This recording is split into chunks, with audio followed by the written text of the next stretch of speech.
बिस्मिल्लाहिर्रहमानिर्रहीम। आज हमारा टॉपिक है लाइजोसोम।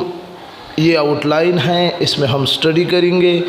ये वो सब कुछ है जो आपके सामने सर कासिम स्टडी करेगा वन बाय वन। इंशाअल्लाह आप हमारे साथ रहे। फर्स्ट ईयर के बायोलॉजी के चैप्टर अभी शुरू हैं, तो शुरू करता हूँ। Lysosome single membrane bounded structure है जिसके अंदर डाइजेस्टिव एंजाइम होंगे और फॉर इंट्रासेलुलर डाइजेशन, तो उसको हम कहते हैं लाइजोसोम।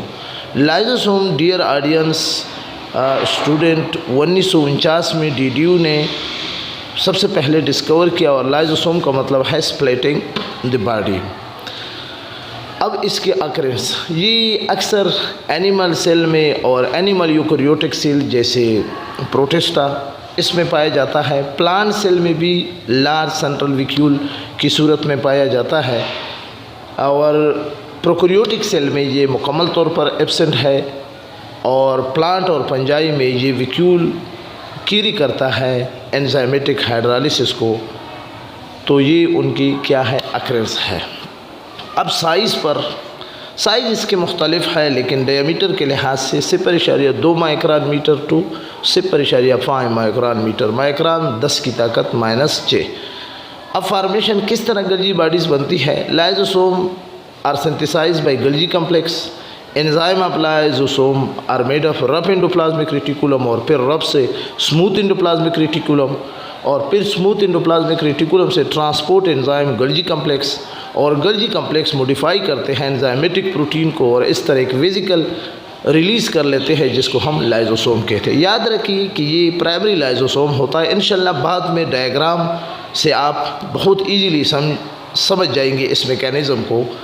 उसके लिए आप वेट करें, आपको बाद में डायग्रामेटिकली कि किस तरह बनता है, ठीक है ना।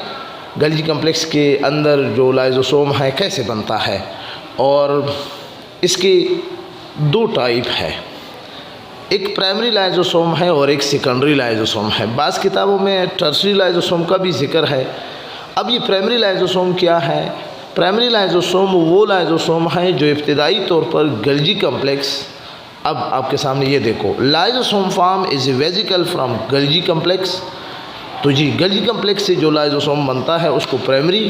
ये छोटा होता है, इसके एंजाइम इनएक्टिव होते, इसमें डाइजेशन नहीं होता और ये आउटसाइड द सेल एलिमिनेट नहीं हो सकता। और जबकि सेकेंडरी आप देख सकते हैं कि जब सेकेंडरी लाइजोसोम लार्जर भी होता है और वो फूड वैक्यूल के साथ जब लाइजोसोम फ्यूज़ हो जाता है तो फिर हम उसको कहते हैं कि ये देखो, ये एंडोप्लाज्मिक रेटिकुलम के अंदर एंजाइम है, ठीक है ना, प्रोटीन है।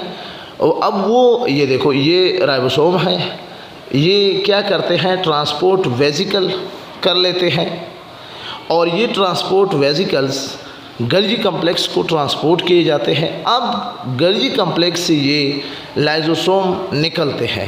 अगर ये फूड वैक्यूल के साथ फ्यूज़ हो जाता है तो फिर तो हम इसको सेकेंडरी लाइजोसोम कहते हैं, लेकिन अगर ये फूड वैक्यूल के साथ फ्यूज़ नहीं होता तो फिर हम इसको कहते हैं कि ये प्राइमरी लाइजोसोम है। आप देख सकते हो, याद रखिए कि ये जब फूड वैक्यूल के साथ फ्यूज़ हो जाता है तो उस वक़्त हम ये क्या कर लेते हैं, फूड को क्या करते हैं, फेगोसाइटोसिस यानी इंजेक्शन ऑफ सॉलिड पार्टिकल।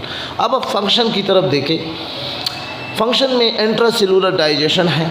याद रखिए कि लाइसोसोम में 40 हाइड्रोलाइटिक एंजाइम है जो मुख्तलिफ़ किस्म के मैक्रो मॉलिक्यूल को तोड़ते हैं। प्रोटीन है, लिपिड है, पॉलीसेकेराइड है, डीएनए है। और लाइसोसोम का एंजाइम लो एसिटिक यानी पीएच जब 5 हो वहाँ पर भी काम करते हैं। याद रखिए कि इंट्रासेलुलर डाइजेशन कैसे कि जब फूड इंजेस्टेड फूड को वेजिकल के अंदर स्टोर किया जाता है और फिर उसको क्या है, वो फूड वैक्यूल बन जाता है और इस फूड वैक्यूल के साथ फिर प्राइमरी लाइजोसोम फ्यूज़ होने के बाद सेकेंडरी लाइजोसोम। अब इसके बाद सेकेंडरी लाइजोसोम के बनने के बाद डाइजेस्टिंग इसकी शुरू हो जाती है और digesting product are produced by cytoplasm and remaining waste containing vesicle is called contractile vacuole. बाज़ किताबों में ये भी लिखा है कि ये टर्शरी है। इसके अलावा ऑटोफेगी क्या है, the process by which unwanted structure within the cell are engulfed and digested by lysosome. यानी सेल के अंदर जो अनवांटेड स्ट्रक्चर है, लाइजोसोम उसके साथ इनगल्फ हो जाता है और उनको डाइजेस्ट कर लेते हैं। इसको ऑटोफेगी, ऑटो का मतलब है सेल्फ, फीगी का मतलब है ईटिंग, ये भी इसका एक फंक्शन है। इसके अलावा है autophagy occur in routine to control number of specific organelle. Autophagy ये रूटीन में लाइजोसोम में होता है और इसका बड़ी टिपिकल एग्जांपल है कि जब आप हीवी मस्कुलर एक्सरसाइज करेंगे तो उस वक्त मसल के अंदर माइटोकॉन्ड्रिया की तादाद बढ़ जाता है और ये तादाद डिक्रीज़ हो जाता है आफ्टर ऑटोफेगी। ऑटोलाइसिस, ऑटोलाइसिस का मतलब है कि self killing of the cell by releasing the enzyme of lysosome, यानी ऑटोलाइसिस यानी अपने सेल को खुद ही खाना। इस वजह से इसको सोसाइटल बेक भी कहा जाता है। ये अक्सर डेवलपमेंटल फेजेस में ये वाक़ हो जाता है और लाइजोसोम ब्रस्ट हो जाता है और रिलीज़ कर लेते हैं कंटेंट को इनसाइड द सेल। याद रखिए कि ये सेल फ्रेगमेंट में डिवाइड होकर पेगोसाइटोटिक अदर सेल से के ज़रिए बाहर निकलते हैं। इसके बाद आखिरी जो फंक्शन है लाइजोसोमल स्टोरेज डिजीज़। याद रखिए कि लाइजोसोमल स्टोरेज डिजीज़ अगर किसी सेल के अंदर लाइजोसोम की कॉम्प्लिकेशन वेरियस सब्सटेंसेस अगर मिस हो या कोई लाइजोसोमल एंजाइम मिस हो तो स्टोरेज डिजीज़ वाक़ हो जाता है। ये डिजीज़ जेनेटिक भी हो सकते हैं, कंजेनिटल भी हो सकते हैं यानी by birth, genetic from parent to offspring, most of them are fatal in early childhood. ये अक्सर बचपन में ही बच्चा मर जाता है।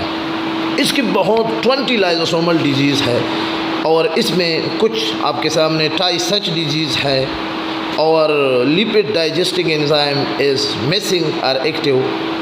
अगर आपने कोई क्वेश्चन पूछना है तो कमेंट्स में करें, वीडियो को लाइक करें, शेयर करें अपने दोस्तों के साथ, फीडबैक देना न भूलिए। Thank you for watching. मिलता हूँ नेक्स्ट टॉपिक के साथ। खुदा हाफिज़।